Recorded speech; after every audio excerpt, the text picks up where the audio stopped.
agreed to sign Ederson for £35 million plus £4 million in add-ons. Don, or should I call you Donatello, which we usually do when you're telling us about Serie A players. You call him something else. What kind of player are Manchester United getting here?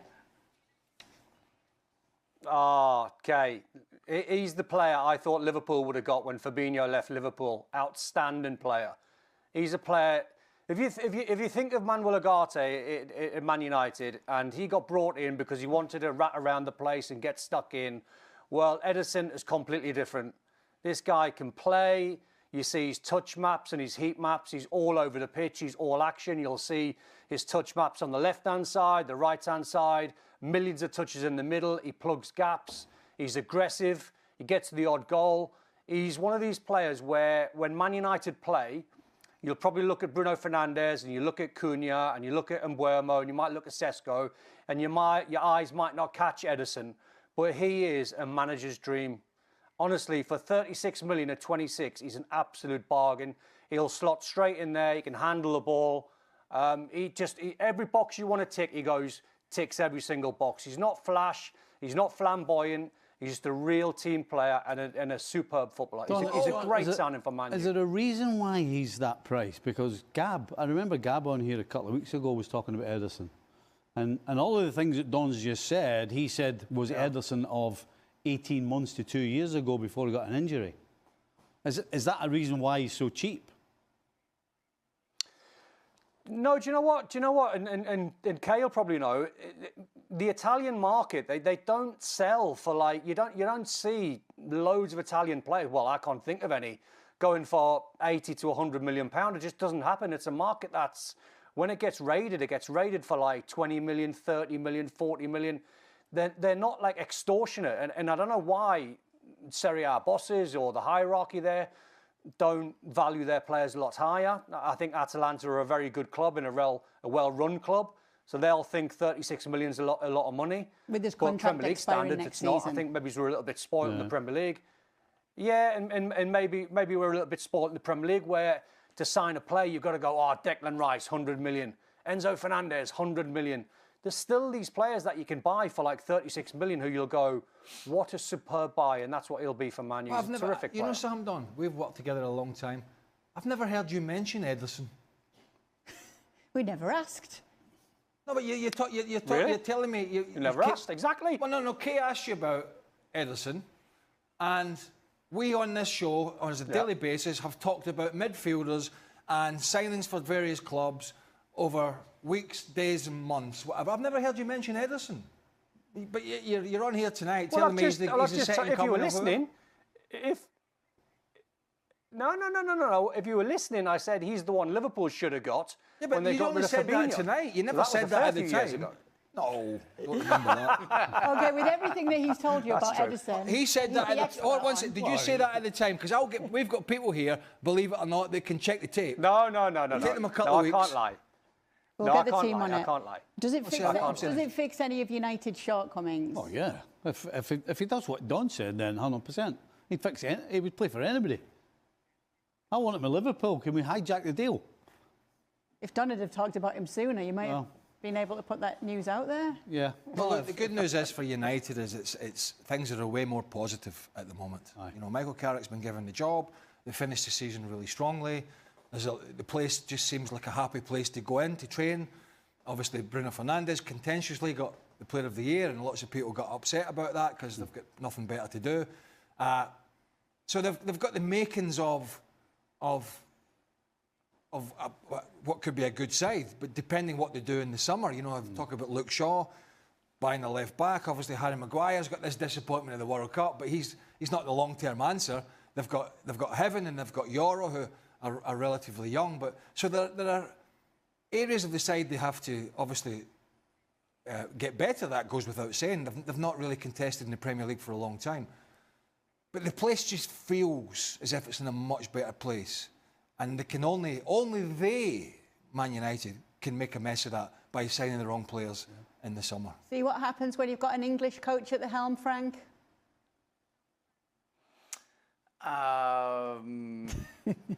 I never had any English coach first, you know. I just want to go back to what Craig said, because I can't keep up laughing about it, because he was pretending that Don is making everything up, you know, that he doesn't know Ederson. No, I'm not saying that. I never heard of...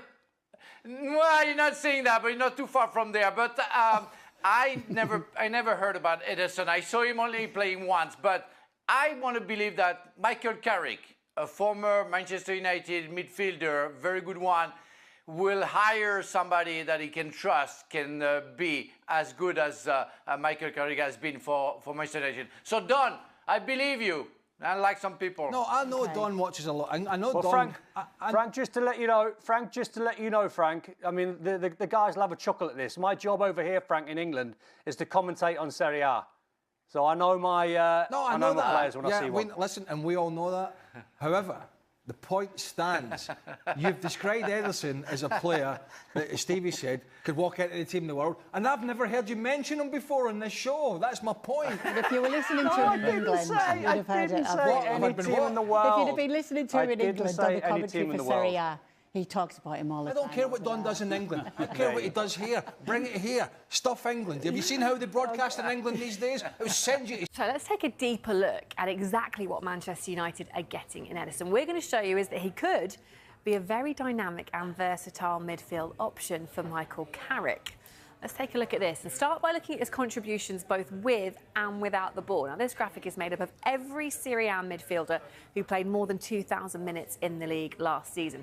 What we're looking at exactly is how many passes a player completes per 90 minutes, that's on the vertical axis, and how many tackles a player makes per 90 minutes along the horizontal. So the higher the player is in the top right-hand corner of this graph, the more he does of both. And as you can see, Juventus's Manuel Locatelli is way out ahead of everyone else, a complete outlier over here. You can also see, though, that Ederson is a really strong performer as well. He's averaging just under 2.5 tackles per game and completing nearly 50 passes per game as well, which means he's very effective both with and without the ball. Now, take a look at this one as well. This graphic gives us a bit of an insight into the average position Atalanta players took up in the Champions League last season. As you can see, Ederson is predominantly taking up a position in the middle of the pitch on that left-hand side. And these dotted lines, if you can see them here and here, show the most common runs he makes. You can see that not only does he burst forward, he also tracks back to cover the centre of the pitch. And those darker circles show the players that he most often passes the ball to. So you can see that he clearly has a good connection with the players on the left side of the pitch, and he links up well with his centre midfield partner as well. And look at this one as well. This tells you everything. Here you can see the influence he has on the game all over the pitch. This is his touch map for Atalanta in the Champions League last season. As expected, there is a bit of cluster, or a few clusters over the left-hand side of the pitch. They're playing this way. Clearly, though, he's a player who physically wants to get all over the pitch, and he has the capabilities to get on the ball absolutely anywhere. Altogether, it builds a picture of United getting a very versatile midfielder. And let's now head to Rio to find out more on United's incoming Brazilian midfielder with Tim Vickery. Good to see you, Tim. You just heard our analysis there. Please tell me we got it right, because we worked quite hard on it.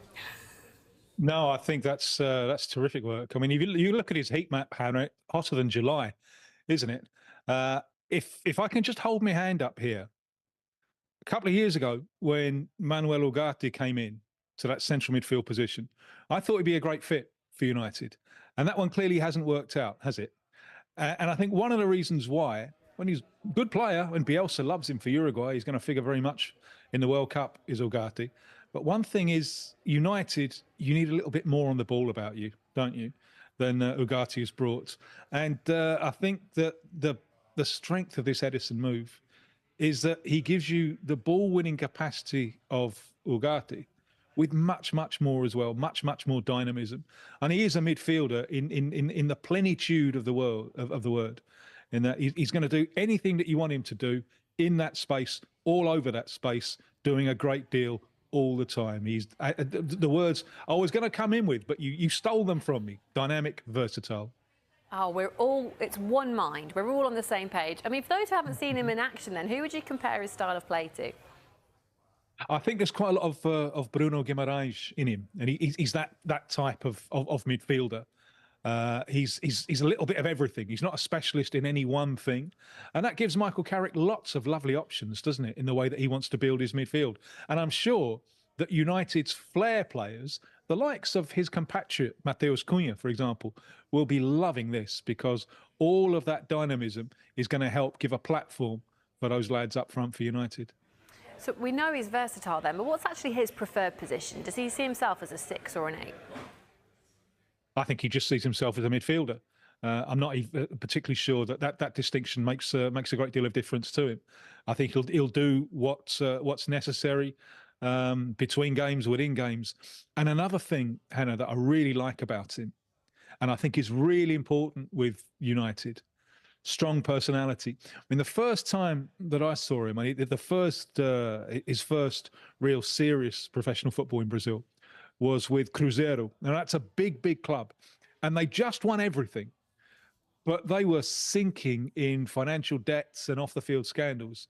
And they went down 2019. So he's thrown into this big side that in a relegation battle where they weren't successful. And he stood out. It's the kind of situation that can kill a young career. You know, you throw in a youngster to a side that's sinking. But he really, really stood out. And had they been able to clone him, then they wouldn't have gone down. And I think that kind of strength of personality, I think that's really important. We've seen so many really good players not do the business at the United because it's a heavy shirt. But I think he's shown, especially in adversity, in that first gig he had there with Cruzeiro, he's shown that shirt's not going to be too heavy for him. Do you see him being a squad player at United?